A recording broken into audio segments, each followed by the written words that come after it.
Hello दोस्तों, आप सभी का स्वागत है आपका अपना चैनल प्रगति गया में। तो हम लोग देखिए आज 10 क्लास का फार्मूला देखने वाले हैं। तो आप लोग जितने भी मैट्रिक बोर्ड एग्ज़ाम देने वाले बच्चे हैं एक बार ज़रूर देख कर जाएँ। और आप सभी को बेस्ट ऑफ लक। बहुत अच्छा आप लोग करके आए हैं, 100 में 100 बना के आए हैं। ये मेरी तरफ से शुभकामनाएँ हैं इस प्रगति परिवार की तरफ से। और मैं हूँ RK रंजन, आप सभी का स्वागत है आपका अपना चैनल प्रगति गया में।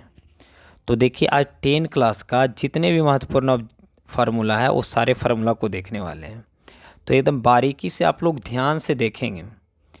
पहला चैप्टर अगर हम बात करें तो पहला चैप्टर का नाम है वास्तविक संख्या। इसमें फार्मूला होता है यूक्लिड विभाजन प्रमेय का एल्गोरिथम या लेमा ए बराबर बी क्यू प्लस आर। और इस चीज़ को आप लोग ध्यान से देखेंगे, वहाँ रहेगा आर लेस देन बी और R greater than equal to zero. ये भी फार्मूला पढ़े होंगे भाज्य बराबर भाजक गुने भागफल प्लस शेष।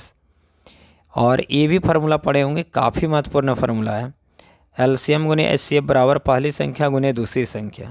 या तो एलसीएम बराबर पहली संख्या गुने दूसरी संख्या बटा एचसीएफ, या तो एचसीएफ बराबर पहली संख्या गुने दूसरी संख्या बटा एलसीएम। अब देखिए परिमेय और अपरिमेय के बीच काफ़ी महत्वपूर्ण संबंध है कि जब दो परिमेय संख्या को जोड़ते या घटाते हैं तो रिजल्ट क्या आता है, परिमेय संख्या। जब दो परिमेय संख्या को गुना या तो भाग करते हैं फिर भी क्या आता है, परिमेय आता है। लेकिन जब दो अपरिमेय संख्या को जोड़ते हैं या तो घटाते हैं या तो गुना करते हैं या तो भाग करते हैं तो हमेशा परिमेय और अपरिमेय दोनों आता है। या तो परिमेय आ सकता है या तो अपरिमेय आ सकता है। लेकिन अगर एक परिमेय संख्या एक अपरिमेय संख्या है, अगर जोड़िए घटाइएगा तो हमेशा अपरिमेय आएगा। लेकिन यही अगर अगला कंडीशन अगर एक परिमेय है और एक अपरिमेय है, गुना या भाग कीजिएगा या तो परिमेय आएगा या तो अपरिमेय आएगा। तो ये सब चीज़ों को थोड़ा सा केयर कीजिएगा आप लोग। अब देखिए हम लोग को ये चीज़ केयर करना है कि यदि किसी परिमेय संख्या का हर का रूप 2m या तो 5m ये गुना में रहता है 2 के पावर m और 5 के पावर n, तो इसका दशमलव प्रसार क्या होता है, हमेशा शांत होता है। तो इस बात को एकदम केयर कीजिएगा। नेक्स्ट अगर हम बात करें ये है यदि किसी परिमेय संख्या के हर का गुणनखंड केवल 2 या 5 दोनों हो तो इसका दशमलव प्रसार शांत होगा। जैसे देखिए अपरिमेय संख्या में कौन कौन हो सकता है, पाई हो सकता है, √3 हो सकता है, √3/2। ये सारे कौन सा संख्या होते हैं, अपरिमेय संख्या। कौन सा संख्या, अपरिमेय। और देखिए 0 हो, 22/7 हो, 1 हो, ये सारे कौन सा संख्या होते हैं, परिमेय संख्या। अब नेक्स्ट चैप्टर हम लोग चल रहे हैं जिसका नाम है बहुपद। क्या नाम है, बहुपद। तो इसको एकदम केयर कीजिएगा। यदि द्विघात बहुपद ax² plus bx plus c के शून्यक अल्फा एवं बीटा हो, अल्फा और बीटा हो, तो देखिए क्या होता है। होता ये है बाबू कि शून्यकों का योगफल अल्फा प्लस बीटा बराबर होता है -b/a और अल्फा इंटू बीटा बराबर होता है c/a। नेक्स्ट अगर हम बात करें द्विघात बहुपद बराबर x² minus alpha plus beta into X plus alpha into beta. लेकिन अगर त्रिघात बहुपद में हम बात करें, त्रिघात बहुपद में है ax³ plus bx² plus cx plus d के शून्यक अल्फा कॉमा बीटा एवं गामा हो, तो alpha plus beta plus gamma equal to क्या होता है, -b/a और alpha beta plus beta gamma plus gamma alpha equal to होता है c/a। और तीसरा में alpha beta gamma equal to -d/a। Next देखिए फार्मूला आया कि त्रिघात बहुपद बराबर x³ minus alpha plus beta plus gamma into x² plus alpha beta plus beta gamma plus gamma alpha into x minus alpha beta gamma. देखिए ये table को आप लोग केयर कीजिएगा, बहुत इंपॉर्टेंट टेबल है। लिख रहा है क्या कि एक घात रहेगा तो एक घातीय रैखिक बहुपद कहलाएगा। कै गो शून्यक होगा, एक होगा। व्यापक रूप क्या होगा, ax प्लस b, जहाँ condition a does not equal to 0। और अगर दो घात होगा तो कौन सा बहुपद कहलाएगा, द्विघात। शून्यक कै गो होगा, 2 गो होगा। इसका व्यापक रूप क्या होगा, ax² plus bx plus c और a does not equal to 0। 3 घात होगा, त्रिघात कहलाएगा। शून्य की संख्या 3 होगा, क्या व्यापक रूप होगा, ax³ plus bx² plus cx plus d और a does not equal to 0। और 4 घात रहेगा, चतुर्थ घातीय, शून्य की संख्या 4 होगा। व्यापक रूप ए एक्स के power 4 B X cube plus C X square plus D X plus E A does not equal to 0। फिर देखिए ये आपको एक फार्मूला दिया हुआ है। देखिए पी एक्स इक्वल टू होता है P X equal to G X into Q X plus R X. अब तीसरा चैप्टर पे हम लोग आ गए हैं। लिख रहा है दो चर वाले रैखिक समीकरण। क्या है भाई, लिख रहा है यहाँ से देखिए, देखिए होता क्या है, एक चर वाले रैखिक समीकरण का व्यापक रूप ए एक्स प्लस बी बराबर 0, जहाँ ए बराबर 0 नहीं और बी बराबर भी 0 नहीं। दो चर वाले रैखिक समीकरण का व्यापक रूप A X plus B Y plus C बराबर 0, A does not equal to 0, B does not equal to 0।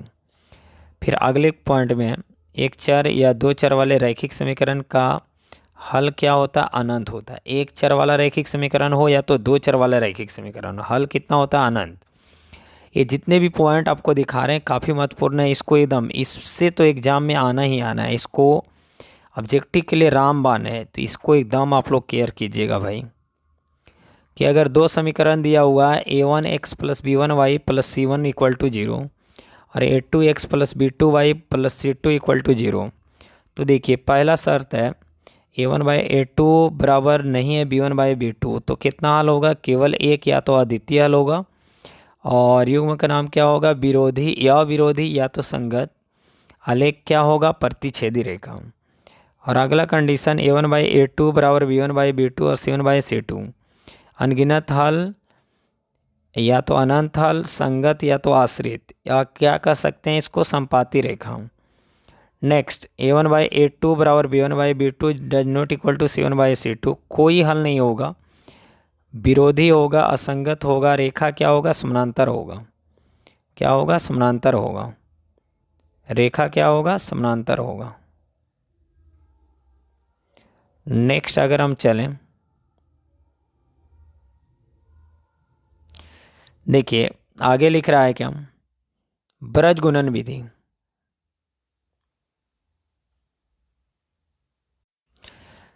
देखिए ब्रज गुणन विधि में क्या है, x बराबर b1c2 माइनस b2c1 बटा a1 b2 minus a2 b1, और यहाँ पर y होगा, गलत लिखा है, y equal to c1 a2 minus c2 a1 बटा a1 b2 minus a2 b1। देखिए बीजगणितीय विधि मुख्यतः कितने प्रकार के, तीन, प्रतिस्थापन, विलोपन और ब्रज गुणन। नेक्स्ट चैप्टर आ गया हमारा द्विघात समीकरण। तो वैसा समीकरण जिसका घात 2 हो उसे द्विघात समीकरण कहते हैं। व्यापक रूप A X square plus B X plus C equal to 0 और A does not equal to 0। द्विघात समीकरण के दो मूल होते हैं, कितने मूल, दो मूल, जिसे अल्फा एवं बीटा से सूचित किया जाता है। तो मूलों का योगफल alpha plus beta equal to minus B बटा ए और मूलों का गुणनफल alpha into beta equal to C by ए।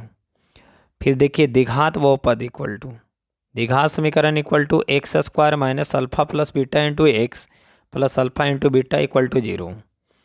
ये है आपको देखिए लिख रहा है कि बी स्क्वायर माइनस 4ac को विवेचक कहते हैं। क्या कहते हैं, विवेचक। विवेचक का मान धनात्मक, ऋणात्मक एवं शून्य होता है। विवेचक का नाम, ये मान क्या होता है, धनात्मक, ऋणात्मक एवं शून्य। विवेचक equal to D equal to formula होता है बी स्क्वायर माइनस 4ac। कम से कम इससे 15 नंबर का सवाल आएगा, आप केवल देखते रहिए। बहुत सारे ऑब्जेक्टिव डायरेक्ट इससे पूछे जाते हैं, तो इस फार्मूला को अगर आप शुरू से अंत तक देख लेते हैं तो बहुत सारे ऑब्जेक्टिव आपको बन जाएंगे। लिख रहा है देखिए डी ग्रेटर देन 0 तो दोनों मूल वास्तविक होगा एवं असमान होगा। डी बराबर 0 तो दोनों मूल वास्तविक एवं समान होगा, और डी लेस देन 0 तो दोनों मूल अवास्तविक या तो काल्पनिक होगा। नेक्स्ट देखिए बहुत ही इंपॉर्टेंट सूत्र है, इसको बोलते हैं द्विघात सूत्र या तो सीधाचार्य सूत्र। x बराबर होता है minus B plus minus under root B square minus 4ac बटा 2a, या तो minus B plus minus under root D by 2a।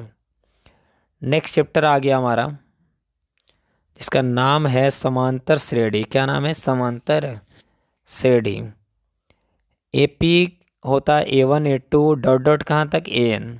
AP का व्यापक रूप क्या होता है A plus D, A+2D, A+3D।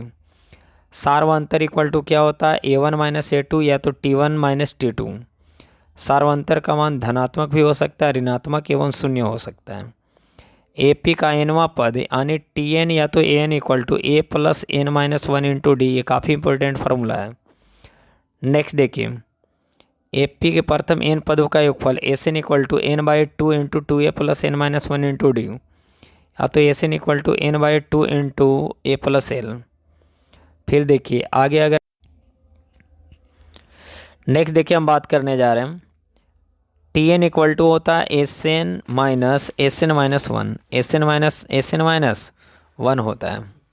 Next अगर हम बात करें, लिख रहा है AP के 3 लगातार पद क्या होता है A minus D, A plus D.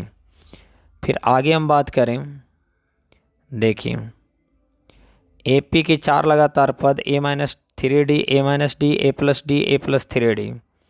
AP के 5 लगातार पद A minus 2D, A minus D, A plus D, A plus 2D। अब देखिए हम अगर बात करें, देखिए A comma B comma C AP में हो तो समांतर माध्य इक्वल टू क्या होता है C प्लस A/2। अब नेक्स्ट चैप्टर अगर हम बात करें, नेक्स्ट अब चैप्टर नंबर हम लोग आ गए हैं 6, त्रिभुज, सर्वांगसम त्रिभुज। यदि त्रिभुज ABC सर्वांगसम DEF हो, अगर दो त्रिभुज क्या है सर्वांगसम है, तो सर्वांगसम स्थिति में क्या होता है उसके संगत भाग बराबर AB बराबर DE, AC बराबर DF और BC बराबर EF, और कोण A बराबर D और कोण B बराबर E और कोण C बराबर F हो जाएगा। देखिए नेक्स्ट, दो त्रिभुज के सर्वांगसम होने के 5 नियम हैं। कौन कौन 5 नियम है भाई? साइड एंगल है, एंगल साइड एंगल है, एंगल एंगल साइड है, साइड साइड साइड है, RHS है। अब देखिए समरूप त्रिभुज में आते हैं। समरूप त्रिभुज, अगर त्रिभुज ABC समरूप त्रिभुज DEF हो तो एंगल A बराबर D, एंगल B बराबर E और एंगल C बराबर F, और AB बट्टा DE बराबर BC बट्टा EF बराबर AC बट्टा DF। नेक्स्ट अगर हम बात करें, दो त्रिभुज के समरूप होने का 4 कसौटियाँ हैं। दो त्रिभुज के समरूप होने का कितने कसौटियाँ? 4। Angle angle, angle, triple side, side angle side. Next अगर हम बात करें, दो त्रिभुज के समरूप होते हैं। दो त्रिभुज कब समरूप होते हैं? ये बहुत इंपॉर्टेंट है मेरे दोस्त। तो कब होता है? जब उनके संगत कोण समान होते हैं। उसके संगत भुजाएं क्या होती? समानुपाती होती है। सर्वांग समता के चिन्ह क्या होता है? इस तरह का होता है। समरूपता के चिन्ह क्या होता है? इस तरह का होता है। सभी समान कोणिक त्रिभुज समरूप होते हैं जब भी, देखिए लिख रहा है आगे, यदि दो आकृति का आकार समान हो तो वे समरूप होते हैं। इम्पोर्टेंट इस मामले में है कि सभी वृत्त हमेशा क्या होते हैं? समरूप होते हैं। सभी वर्ग हमेशा क्या होते हैं? समरूप होते हैं। सभी समबाहु त्रिभुज हमेशा क्या होते हैं? समरूप होते हैं। आगे देखिए लिख रहा है, बहुत इंपॉर्टेंट टॉपिक, सभी सर्वांगसम आकृति समरूप होते हैं परंतु सभी समरूप आकृति सर्वांगसम नहीं होते हैं। नेक्स्ट, दो समरूप त्रिभुज की माध्यिकाएं ऊंचाइयों, परिमाप, कोण, समद्विभाजक उनके संगत भुजाओं के समानुपाती होते हैं।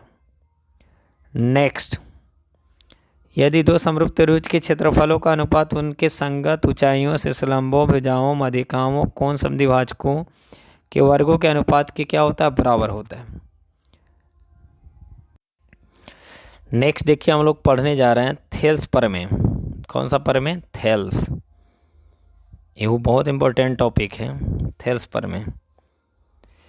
देखिए, यदि त्रिभुज ABC में D समानांतर BC हो तो AD बट्टा BD इक्वल टू AE बट्टा EC, BD बट्टा AD इक्वल टू EC बट्टा AE और AD बट्टा AB इक्वल टू AE बट्टा AC और AB बट्टा AD इक्वल टू AC बट्टा AE और BD बट्टा AB बराबर EC बट्टा AC।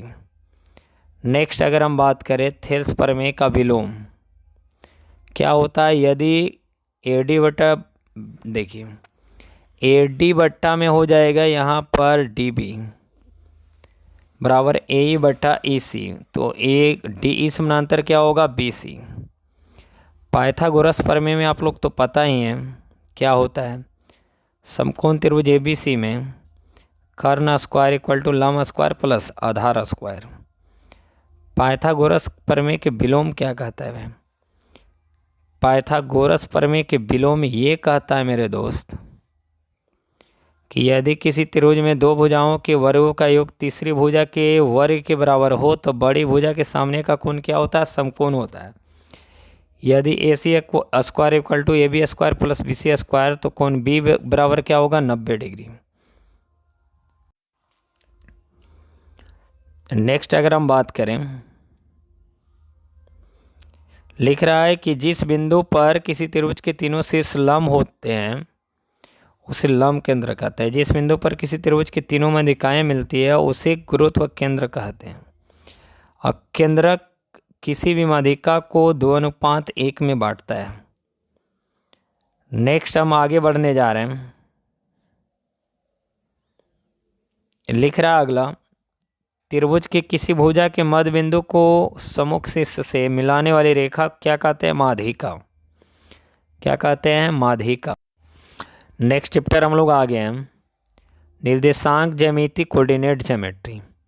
तो इसमें एक देखिए फिगर दिया हुआ है, इस फिगर को आप ख्याल रखेंगे, इसको पहला चतुर्थांश, इसको दूसरा चतुर्थांश, इसको तीसरा और इसको चौथा। इसमें x और y दोनों प्लस, इसमें x माइनस और y प्लस, और इसमें x और y माइनस दोनों में रहता है।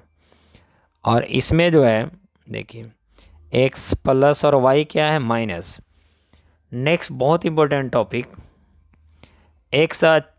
एक्स निर्देशांक को भुज और y निर्देशांक को क्या कहते हैं, कोटि। एक्स निर्देशांक को भुज और y को कोटि।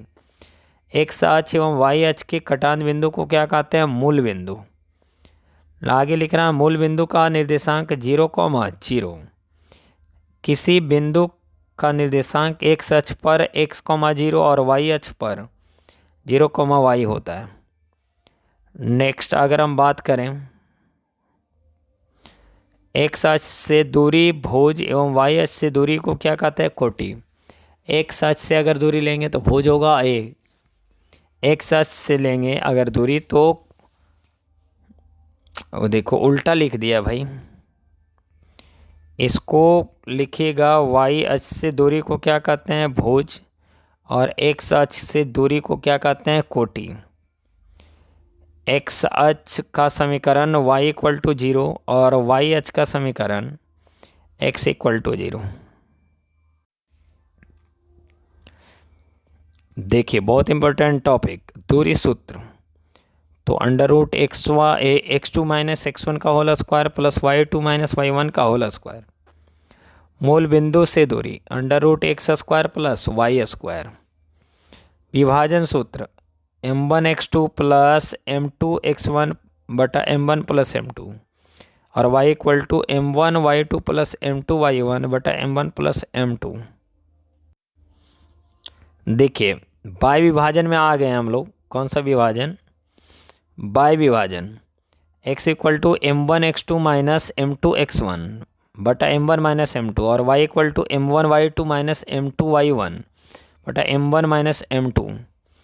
नेक्स्ट अगर बात करें मध्य बिंदु, x बराबर क्या होता है, x1 प्लस x2 बटा 2 और y equal to y1 plus y2 बटा 2। त्रिभुज का क्षेत्रफल आपको पता ही है कि 1/2 into x1 y2 minus y3 plus x2 y3 minus y1 plus x3 equal to x3 into y1 minus y2। केंद्रक में x बराबर क्या होता है, x1 plus x2 plus x3 y3 होगा यहाँ पर, और इसमें भी गलत लिख दिया है y1 plus y2 plus y3 y में 3। और ये देखिए बहुत इंपॉर्टेंट है, a, b एवं c तीन संरेख बिंदु होंगे। कब होंगे, modulus of A C equal to modulus of A B plus minus modulus of B C. और ये पॉइंट ध्यान देंगे कि यदि किसी त्रिभुज का क्षेत्रफल 0 हो तो वो तीनों बिंदु क्या होते हैं, संरेख होते हैं। क्या होते हैं, संरेख। अब हम लोग देखिए नेक्स्ट आगे बढ़ रहे हैं, बहुत ही इंपॉर्टेंट टॉपिक। देखिए हम बात करने जा रहे हैं ट्रिगोनोमेट्री में, समकोण त्रिभुज एबीसी में। ए बी क्या हो गया आपको, लंब हो गया, और बी सी आधार हो गया, और ए सी कर्ण हो गया। लंब को पी से, आधार को बी से, और कर्ण को एस से। 90 डिग्री के सामने वाली भुजा कर्ण, 90 थीटा के सामने वाली भुजा लंब, और शेष बची हुई भुजा आधार। अब ये पढ़े थे पाइथागोरस प्रमेय में, कर्ण स्क्वायर बराबर लंब स्क्वायर प्लस आधार स्क्वायर, या तो H equal to P square plus B square. अब ये फार्मूला सब बच्चा को याद होनी चाहिए। Sine theta equal to P बटा H, cos theta equal to B बटा एच, और tan theta equal to P बटा बी। और ए इसका उल्टा चला है, कॉसेक थीटा बराबर एच बटा पी। ए इसका उल्टा चला है, sec theta equal to H बटा बी, और tan theta equal to, tan theta का उल्टा क्या होगा, cot theta equal to B बटा पी। अब देखिए हम लोग, देखिए आपको पता है कि साइन का उल्टा जो है कॉसेक थीटा, और कॉसेक थीटा का उल्टा सेक थीटा, और टेन का उल्टा कॉट थीटा। और साइन थीटा गुने कॉस थीटा बराबर 1 होता है। इससे देखिए दो फार्मूला निकाला गया है। क्या निकाला गया, sine theta equal to 1 by sec theta, cosec theta, और cosec theta equal to 1 by sine theta, और cosec theta into sec theta equal to 1। Next अगर हम बात करें, cos theta equal to 1 by sec theta, और sec theta equal to 1 by cos theta, और tan theta into cot theta equal to 1। आगे हम बात करें अगर, tan theta equal to 1 by cot theta, और cot theta equal to 1 by tan theta. देखिए next हम लोग बढ़ने जा रहे हैं कॉस थीटा, कॉसेक थीटा एवं कॉट थीटा 0 डिग्री से 90 डिग्री तरफ जाने पर घटता है, और sine theta, tan theta, sec theta 0 से 90 तरफ जाने पर बढ़ता है। नेक्स्ट अगर हम बात करें, tan theta equal to sine theta बटा कॉस थीटा, और cot theta equal to cos बटा साइन। नेक्स्ट अगर हम बात करें, देखिए sine 90 degree minus theta cos theta, और cos 90 degree minus sine theta, और tan 90 degree minus theta cot theta, और cot theta equal to 90 minus theta equal to tan theta, और sec theta minus sec 90 degree minus theta equal to cosec theta, और cosec 90 degree minus theta equal to sec theta. अब देखिए यहाँ से sine square plus theta equal to cos square theta equal to 1, sine square plus cos square equal to 1।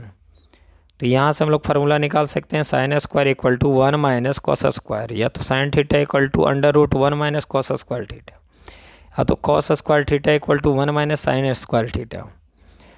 और देखिए cos theta equal to होगा under root 1 minus sine square theta, और ये है sec square theta minus tan square theta equal to क्या, sec square equal to 1 plus tan square, और sec theta equal to under root of 1 plus tan theta, और tan square equal to sec square minus 1। अब आगे अगर हम बढ़ें, tan theta equal to sec square theta minus 1। इसके आगे अगर हम बात करें, cosec square theta minus cot square theta equal to 1। और देखिए इसके आगे क्या लिखा हुआ है, लिखा हुआ cosec square equal to 1 plus cot square, और cosec theta equal to under root 1 plus cot square, और cot square equal to cosec theta square minus 1। देखिए अब हम लोग देखने वाले हैं tan theta. Tan theta equal to होता है, टेन थीटा इक्वल टू होता है साइन थीटा बटा कॉस थीटा, और कॉट थीटा इक्वल टू होता है कॉस बटा साइन थीटा। अब देखिए हम लोग इधर, आप देखिए कुछ महत्वपूर्ण फार्मूला टाइप 3 में आ गया है। देखिए sine 90 degree minus theta, sine 90 degree minus theta equal to होता है कॉस थीटा, और cos 90 degree minus theta equal to sine theta, और tan 90 degree theta minus cot theta, और cot 90 degree minus theta equal to tan theta, और sec 90 degree minus theta equal to cosec theta, और cosec 90 degree minus theta equal to sec theta. Type 4 में देखिए, sine square plus cos square theta equal to 1, तो sine square theta equal to 1 minus cos square theta, और sine theta equal to under root 1 minus cos square theta, और cos square theta equal to 1 minus sine square theta, और cos theta equal to under root 1 minus sine square theta. फिर देखिए ये formula को आप लोग care कीजिएगा, sec square theta minus tan square theta बराबर sec square theta equal to 1 plus tan square theta, और sec theta equal to under root 1 plus tan square theta. फिर tan square theta equal to sec square theta minus 1, tan theta equal to sec under root sec square theta minus 1। फिर ये formula को care कीजिएगा, cosec square theta minus cot square theta equal to 1, फिर cosec square theta equal to 1 plus cot square theta, cosec theta equal to under root 1 plus cot square theta, और cot square theta equal to cosec square theta minus 1, और cot theta equal to under root cosec square theta minus 1। देखिए ये बहुत important है, sine theta एवं cos theta का अधिकतम मान कितना होता है, 1 होता है प्लस में, और साइन थीटा एवं कॉस थीटा का न्यूनतम मान क्या होता है, -1 होता है। देखिए ये दो चीज़ आप लोग को केयर करना है, एक है उन्नयन कोण और एक है अवनवन कोण। तो ऊपर रखी वस्तु को देखने के क्रम में जो आँख पर कोण बनता है उसे उन्नयन कोण कहते हैं, और ऊपर से नीचे रखे वस्तु को देखने के क्रम में आँख पर जो कोण बनता है उसे अवनवन कोण कहते हैं।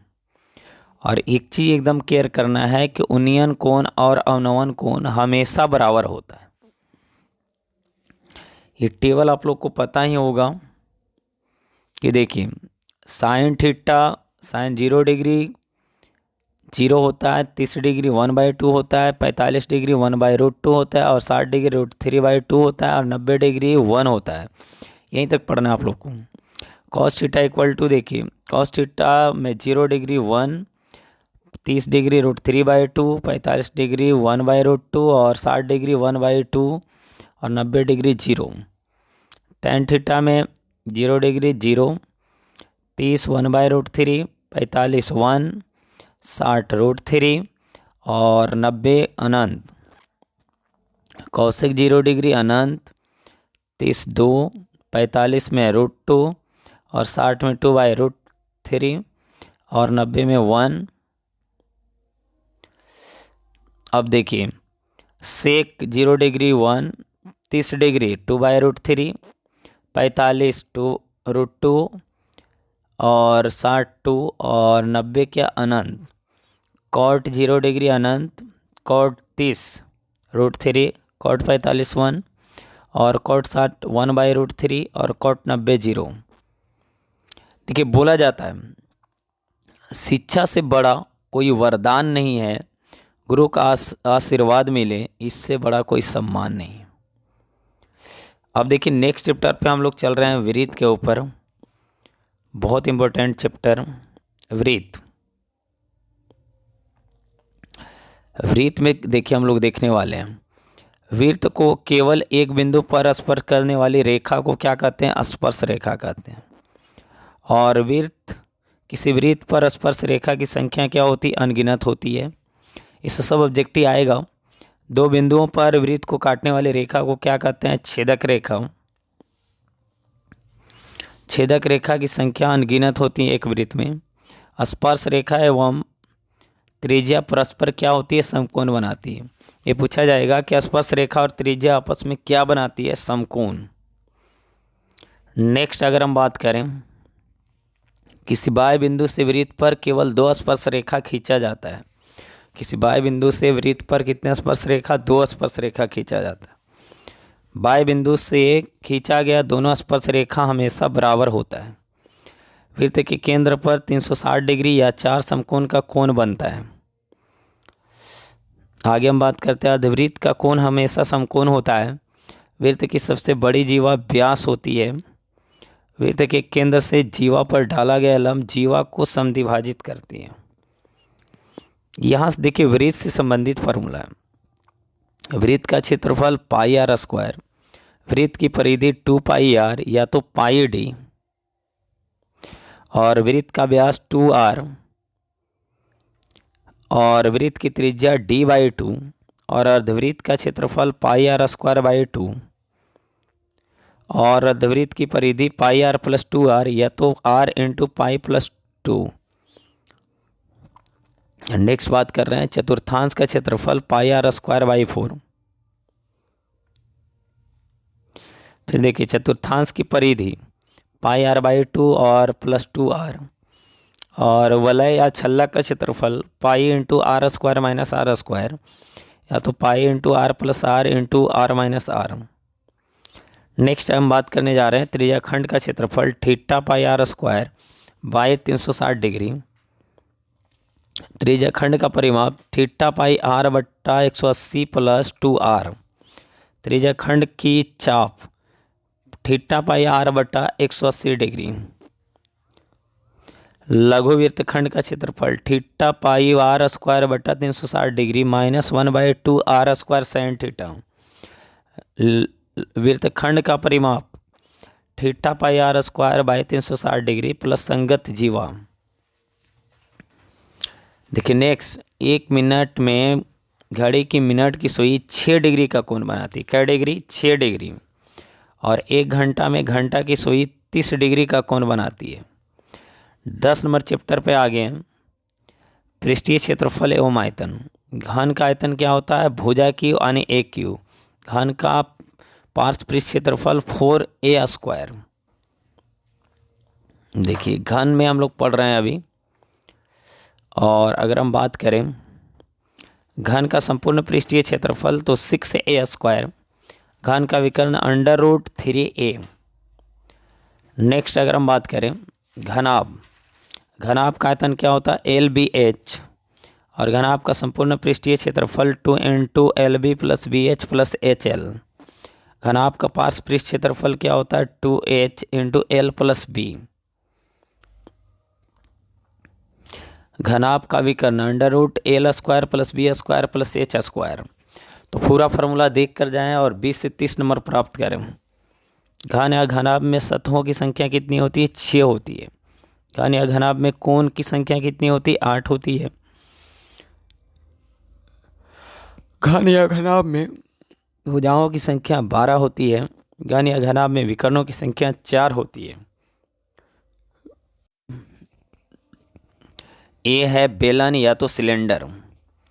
तो अगर हम बात करें बेलन का वक्र पृष्ठ क्षेत्रफल 2 पाई आर एच, बेलन का आयतन पाई आर स्क्वायर एच, और बेलन का संपूर्ण पृष्ठ क्षेत्रफल 2 pi r h plus 2 pi are square या तो 2 pi r into r h plus r. अब हम बात करने जा रहे हैं शंकु। शंकु का आयतन 1/3 पाई आर स्क्वायर एच, और शंकु का वक्र पृष्ठ क्षेत्रफल पाई आर एल, और शंकु का संपूर्ण पृष्ठ क्षेत्रफल pi r l plus pi are square या तो pi r into l plus r. अगर हम बात करें शंकु में l square equal to r square plus h square या तो l equal to √r square plus h square, r square equal to l square minus h square या तो r equal to √L square minus h square कीजिए यहाँ पे। H square equal to l square minus यहाँ होगा जी L square minus are square, तो H बराबर होगा √L square minus are square. अब हम बात करने जा रहे हैं गोला। गोला का आयतन क्या होता है? 4/3 पाई आर क्यूब। गोला का वक्र पृष्ठ क्षेत्रफल 4 पाई आर स्क्वायर। गोला का संपूर्ण पृष्ठ क्षेत्रफल 4 पाई आर स्क्वायर। अब हम अगर बात करें अर्धगोला, तो अर्धगोला का आयतन 2/3 पाई आर क्यूब। अर्धगोला का वक्र पृष्ठ क्षेत्रफल 2 पाई आर स्क्वायर। अर्धगोला का संपूर्ण पृष्ठ क्षेत्रफल 3 पाई आर स्क्वायर। इसके आगे हम बात करने जा रहे हैं बाल्टी या तो छीनक। शंकु के छीनक का आयतन 1/3 pi h into r square plus r into r. शंकु के छीनक का वक्र पृष्ठ क्षेत्रफल pi l into r plus r. शंकु के संपूर्ण पृष्ठ का क्षेत्रफल pi l into r plus pi are square plus pi are square. Next अगर हम बात करें शंकु के तिर्यक ऊंचाई L equal to under root of R minus r का whole square plus h square. अब हम अगर बात करें त्रिभुज का क्षेत्रफल 1/2 आधार गुने ऊंचाई। त्रिभुज का परिमाप तीनों भुजाओं का योग। त्रिभुज का अर्ध परिमाप S A plus b plus c by 2। Heron formula under root s minus a into s minus b into s minus c. समबाहु त्रिभुज का क्षेत्रफल √3/4 गुने भुजा स्क्वायर और समबाहु त्रिभुज की ऊंचाई √3/2 इंटू ए और समबाहु त्रिभुज का परिमाप 3a। अब आ रहे हैं समद्विबाहु त्रिभुज का क्षेत्रफल 1/4 4a square minus b square. समद्विबाहु त्रिभुज की ऊंचाई 1/2 4a square minus b square. देखिए आयत का क्षेत्रफल लंबाई गुने चौड़ाई यानी L इंटू बी। आयत का परिमाप 2 इंटू एल प्लस बी। आयत का विकर्ण 2a under root L square plus B square.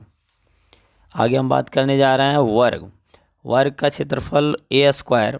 वर्ग का परिमाप 4a और वर्ग का विकर्ण अंडर रूट 2a।